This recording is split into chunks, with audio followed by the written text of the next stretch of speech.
out. Asked out. Okay then. All right then. Ash, Yeah. Ash, Okay, like I can Ash, read. I Ash. heard you. Y'all go ahead, man. I might be frozen right now. I got to change the name. Go ahead. All right, so I had made a comment earlier. I said I was coming back from my hometown. I was coming in from Alabama to Georgia, but I made a stop at the state line, the Georgia Alabama state line, on the way back. And as I got out the car, I noticed this young black man standing at the ATM asking for money. So I told him, I said, when I come back out, I'll hook you up. So I go in the store, come back out. But when I came back out, I looked at him. I said, hey man, why are you standing in front of this ATM and asking for money instead of drawing money out of the ATM? And he was like, hard times, this, that, and the other. I guess he's living at home. I don't know what's going on with him. But I said, hey, I said, listen, man. I said, I'm retired military. I said, you should think about joining the military and get yourself a trade or something. That way you can be at this ATM drawing money out instead of you standing by asking for money. Just to give him an idea that there's other avenues out there for him to pursue instead of standing in front of an ATM asking and begging for money. Especially when people like us are walking past him and not even looking at him, trying to help the man out. You know what I'm saying? So, so like I told him, I said a year later, I go back through. And a matter of fact, I told him, I said, I better not see you here the next time I come through here. So a year later, I actually stopped back at that truck stop to see if I would see him, and luckily, I did not see him. I'm not saying anything. I hope everything worked out for him. But at least a year later, I didn't see him out there begging for no money. Mm. Yeah, because he was at the other one. He done moved on. He moved up like the Jeffersons. This guy, boy, leave it to the bad professor, man, to keep it real. Keeping it real. But see, my issue is I have with younger people, like you said, is if you're young and able, and I'm not going to say there's not some mitigating circumstances no one knows about. Yes. But if you're able-bodied, you should be your ass somewhere trying to make some money somehow. You should be somewhere with a job or something. You can't just sit there and beg your way through life.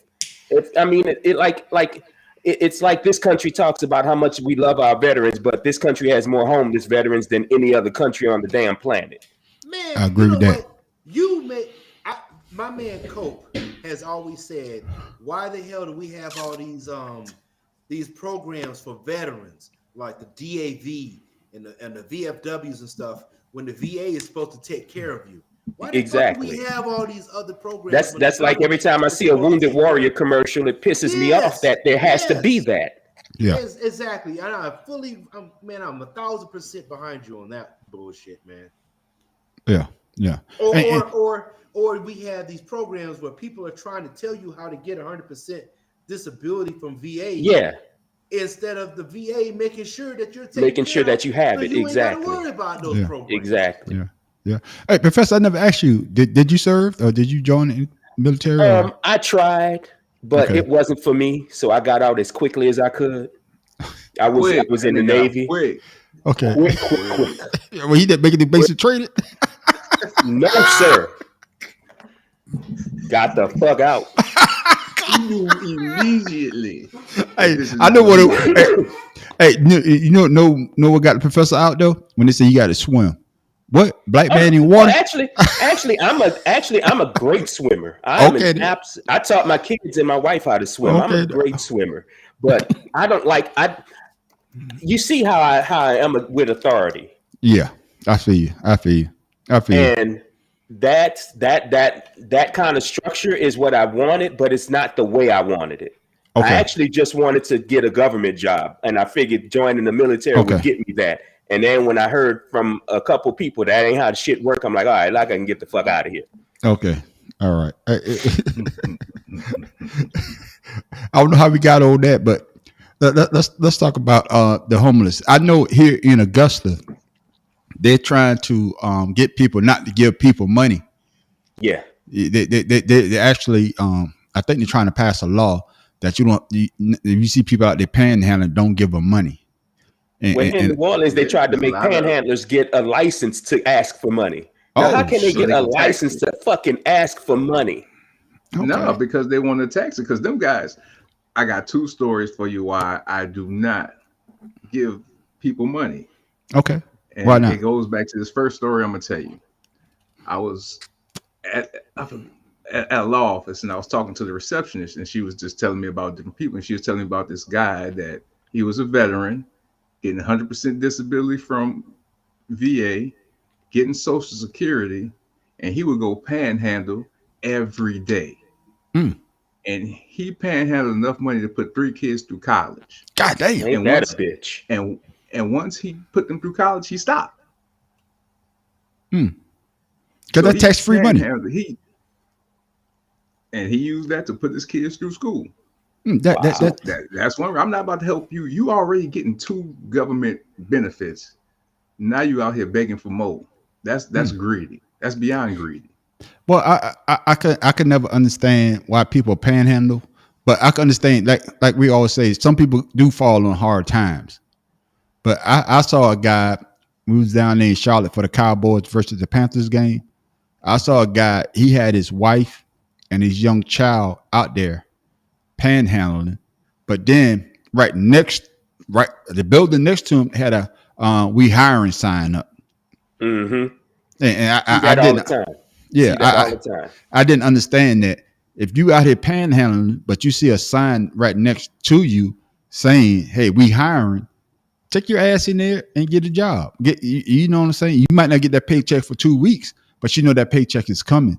And like I say, I'm not knocking people because I could fall on hard times tomorrow. You know what I'm saying? But I don't see myself being out there and panhandling because I just can't see myself, because for one thing, I would be embarrassed. I'm not. That's what I'm about to say. I'm not strong enough. Yeah, I'm not strong enough. It takes a strong person to get out there and beg people for money all day, every day. Yeah. And if you that strong, if you that strong of mind to do that, what's stopping you from doing something else? What's stopping you from getting the success you're looking for? Because I'm sorry, like I said, that takes some serious strength of character to sit there and beg people that you don't know for money. And some of these people you probably see every fucking day because you're in their way to work. Yeah. And that's true. That goes to another story that why I'm not going to give somebody money who can possibly do for themselves. At the stoplight, me and my son, guy was walking. He was like, "Dad, you gonna give him some money?" I'm like, "No." And then I explained to him why. I said, "Now look over here, son. There's a smoke shop right there. There was an old lady flipping a damn sign for the smoke shop, while this guy, probably younger than me, walking through traffic begging for money. Now, if she got the lifespan that she has, and she over here flipping the sign to make some money, there's plenty of places I'm sure would hire you. But you're gonna sit here and walk through traffic while this old lady is on the side flipping the sign, getting money." Yeah. And things like that. Just, I'm not gonna give you, because I don't know what you're gonna do. Like I see these guys with the sign, "Oh, I'm gonna be honest with you, I just want to give me a cold beer." I'm about to say that. Dime. Hey, no, I tell you like this though, man. I'm about to say that same thing. I was stationed in El Paso, Fort Bliss, El Paso, Texas. We used to live in El Paso. You live in El Paso. Before I tell the story, then, when I went to El Paso, I never seen colors like that of a house. I saw a pink house. I saw a purple house. I saw a blue house. I was like, man, pastel colors. I'm like, what the El Paso's been like that forever. Yeah. It just threw me off because I never saw no colors house before.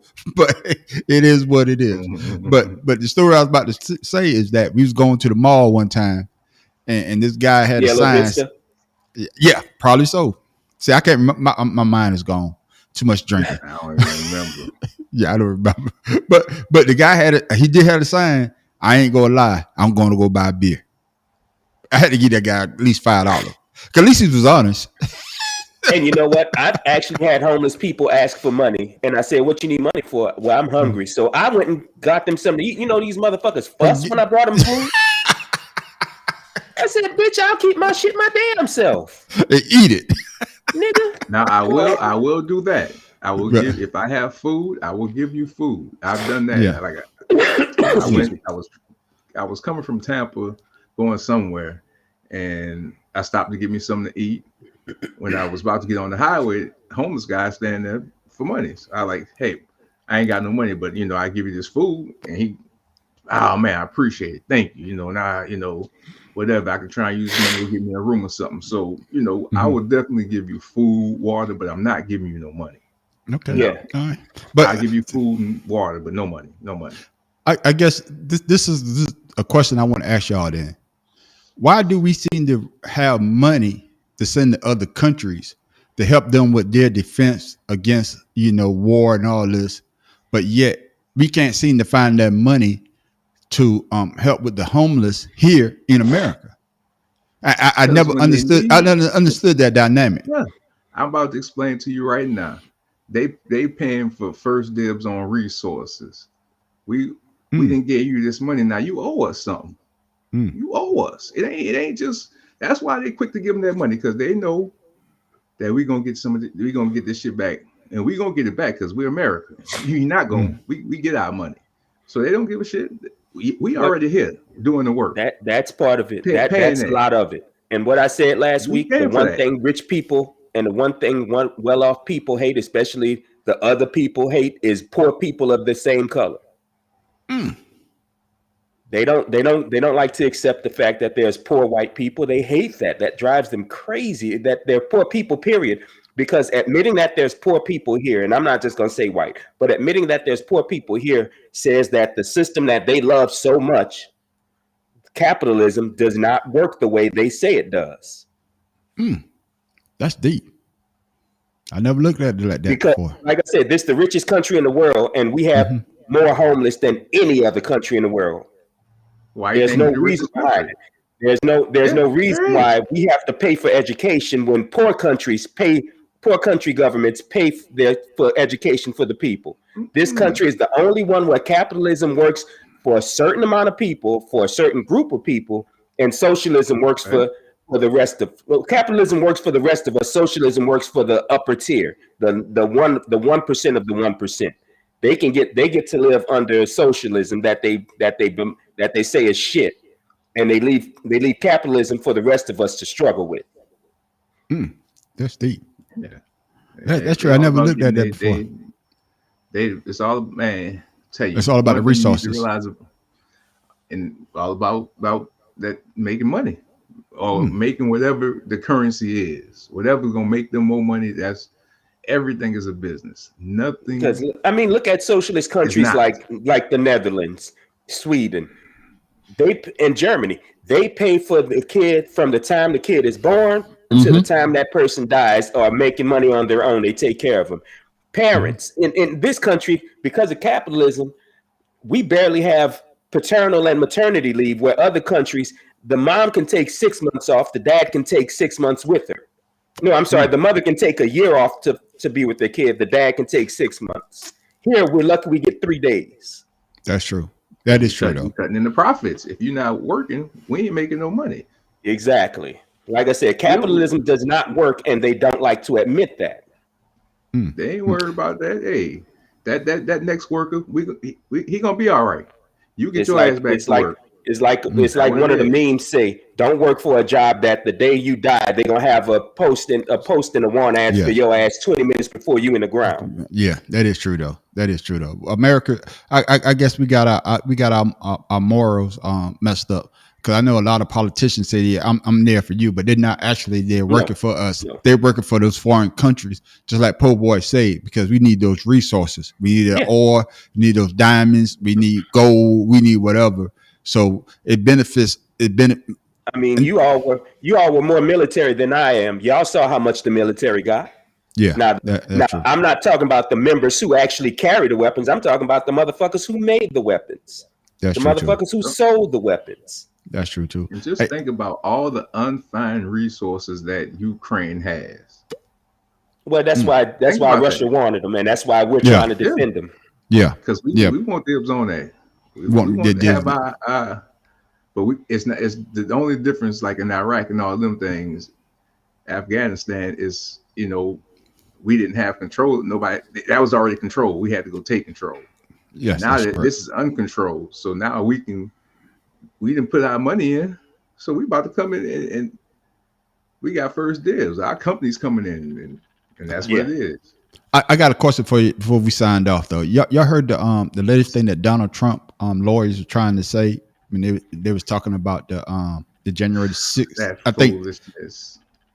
When he said that About him he support the Constitution or something like that. Yeah, he never pledged to support the Constitution. That's the stupidest shit in the world. And the saddest thing of it is his stupid ass followers will be the ones to say, we love the Constitution, but you know what? He's right. He never said he'd take care of the Constitution. You ignorant mother. He's the only fucking person on the planet who can get a bunch of other idiot motherfuckers on this planet to admit that they don't give a shit about nothing but him. And then they get mad when you say they're in a goddamn cult. They just waiting for this man to bring them some fucking Kool-Aid. What's his name? Jim. What's his name? Jim Jones. Jim Jones. Yeah. Down there in Ghana, right? I think that was in Ghana. Yeah, Jonestown. Ghana. Yeah, Jonestown in Ghana. Yeah, and I say the same thing because when you because the president is the head of all the military services. And the first thing when you re-enlist, they say to defend the Constitution. That's one against enemies, foreign and domestic. Oh, my bad. That is exactly what it says. And for them to try to split that and say that, well, he never said that he will support the Constitution. To me, I was like, man, come on, man. That should be a disqualifier right there. Imagine somebody saying that about Barack Obama. Do you think these idiots would have accepted that? Excuse my language, but hell no. I mean, come on now. Hey, professor, mad professor, poor boy. They got mad at Barack because he wore a tan suit. Remember that? Tan suit, yes. He wore a tan suit. Oh, that's not presidential. Fist bump with his wife. Yeah, that's not presidential. That's not presidential. I remember, even though George Bush had worn a tan suit 3 times during his presidency. Yeah, and I remember this. This is what got me right here when they say that Michelle Obama had wore like a sleeveless shirt. Yeah, she showed her arm. That wasn't president. That wasn't lady. That wasn't first lady like. They say that first lady like. Yeah, Nancy Wilson. Nancy Reagan. I said Nancy Wilson. Nancy Reagan would never wear a dress like that. But then when they show Melania Trump naked, that's art. That's art. Yeah. And Nancy Reagan wouldn't have worn no damn sleeveless shirts because she ain't had the fucking guns. Shit. Her flabby ass. Oh goodness, man. Oh man. We probably get canceled, but I don't give a damn shit. You know why we can't get canceled? Why not? First Amendment, damn it. That's right. Freedom of speech. Freedom of speech. Right. Freedom of speech. But fellas, man, this is going to conclude our after show, the Ashed Out. These are just things that we think about that we didn't get into our other podcasts, but we like to talk about at the end of the show. And hopefully y'all got some entertainment out of it, because I know I have, because I know the professor was great. Yeah. And before we go, Professor, my boy last week, he was looking for you when I was at the Dallas Cowboy game. He said, I just get on there to hear what the professor got to say. Tell him, man, I got enough for him. I promise I'm gonna keep it real. I'm gonna keep it 100 every time. That's right. Am I lying, Major? Am I lying, po boy? He was looking for you. He was looking for where the professor at? Where the professor at? I want to talk to the professor. That's what he keeps saying. I want to talk to the professor. So man, keep doing what you're doing, Professor. Keep doing what you're doing, po boy. And hey, this is our after show called Ashed Out. Hey, make sure you subscribe to Two Cigars and a Blunt podcast on YouTube. I've been drinking. And Major, man, shout out your websites again, man, so people can know. MajorCreativeProduction.com, TikTok, Instagram, Major Creative Productions, and what is I got? What is it? The Poetically Creative Mind podcast. Check that out, because I'm thinking about getting back on that again too. You need to. A lot of poetry out there. Yeah, so we can come on there and we can talk about it. Hey, Matt Professor, you got anything? You got anything you want people to follow you on? Oh no, I don't. I'm illiterate to this. This is all new for me, so I'm trying to get there. Okay, we're gonna get you there because you got a lot of knowledge, and I think that a lot of people would like to hear what you got to say. So I'm be the first. I'm not surprised. Y'all got the same shape head. What the fuck you talking? Look. You know, light skinned people don't think right. I know. Oh, y'all trying to turn the lights out on me, huh?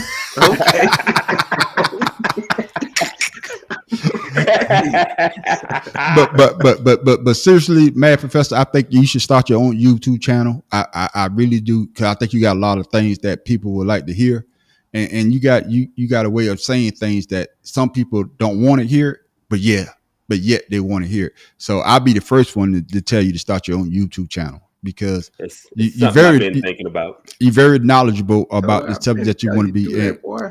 And I'm telling you, man, it took me a while, because a lot of people told me, because I like to harass the Cowboys fans, and one of my partners said, "Man, you kind of funny, and I think a lot of people think you was talking about the way you look." Oh wow, damn, bro, damn, damn, James. Why you got to cut me, man? You cut me deep, Shrek. You cut me deep. Right, that's all I got to say. I'm not, man. Made me forget what I got to say, man. The hell with it, man. But this is our after show called Ash Out. I know, man. But hopefully y'all was entertained, and hopefully y'all tune in next week, 8:00. We have some more subjects, and make sure you tune in. Make sure you tell a friend to tell a friend about our show, because the more that we get participation, the better our show will be. So yes, I'm the man on the street. I'm the Mad Professor in the boot. Oh boy from the boot. And this was